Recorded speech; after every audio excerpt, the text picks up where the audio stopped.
Good morning and welcome to Arise News Now. I'm Gavin Ramjohn in London. It's Saturday the 3rd of August. And our top story, the United States has issued a global travel alert because of fears of an attack by Al-Qaeda.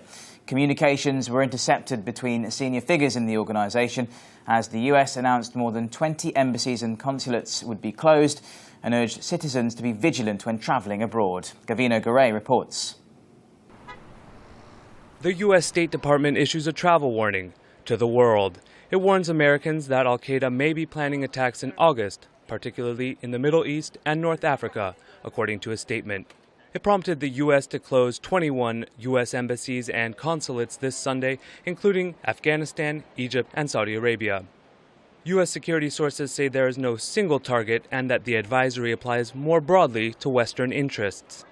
But travelers at the capital's largest airport, Washington Dulles International, didn't let the threat get in the way of their destination Friday. I'm not too afraid of traveling, especially with security the way it is. I mean, we're traveling with a lot of gear as well, and we have to go through all the security, so I know what it's like. And it doesn't really bother me too much. It's concerning, but at the same time, because of where I'm going, I'm not too concerned about it. I will go. I will still fly and do our cruise. So, yeah. But if I was going to the Middle East, yeah, I'd cancel my flight. I would not go anywhere. North Africa, Middle East, I wouldn't do it. The worldwide warning isn't out of the ordinary. The State Department regularly issues what it calls worldwide caution warnings to U.S. citizens, alerting them of the general potential danger of attacks around the world. One U.S. official who spoke on condition of anonymity said Friday's travel alert was based on more specific information. The last worldwide caution was issued February 19th. In Egypt, supporters of the ousted President Mohamed Morsi have continued their protests against his removal. This comes as US Secretary of State John Kerry says the army-backed government is restoring democracy to the country. And Rise News' Sarah Hemrajani has more. Thousands of supporters of ousted President Mohamed Morsi gathered last night at the site of a sit-in. The protests come as the US says that it will work with other nations to resolve Egypt's crisis peacefully. US Secretary of State John Kerry has urged Cairo to give demonstrators the space to protest in peace, a warning against dispersing pro-Morsi rallies. No, we are not afraid. We are determined, and we have faith and we trust in God. God willing, no one will be able to come near these people here.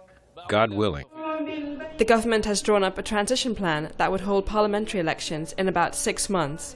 But the continued demonstrations are threatening to rob the government of a semblance of normality it needs to revive an economy which is deep in crisis. Sarah Hemrajani, Arise News.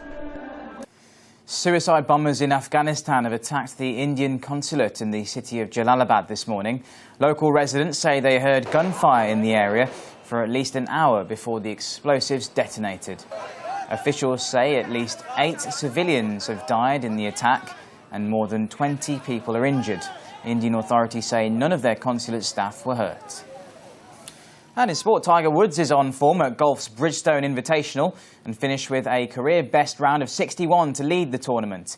He needed 2 more birdies from the last 5 holes to score just the 6th 59 on the PGA Tour as the American equalled the course record at the Firestone Country Club in Ohio. His 9-under par round included 7 birdies and an eagle. Defending champion Keegan Bradley and England's Chris Wood a second. I had a lot of control today from tee to green, and obviously the way I putted. I felt I was in total control of my game. And obviously things like that don't happen every day, and it's fun when it all comes together and I was able to take advantage of it, especially on a golf course like this. This is not exactly an easy golf course. As you can see, 6 unders in second. So the guys aren't tearing this place apart, and the fact that I was able to shoot what I shot today, I'm very proud of that. Okay, stay with us throughout the day. We'll keep you updated on all the day's news. And don't forget you can contact us even online anytime. We're at the Arise website, arise.tv, and the usual channels. Thanks for watching.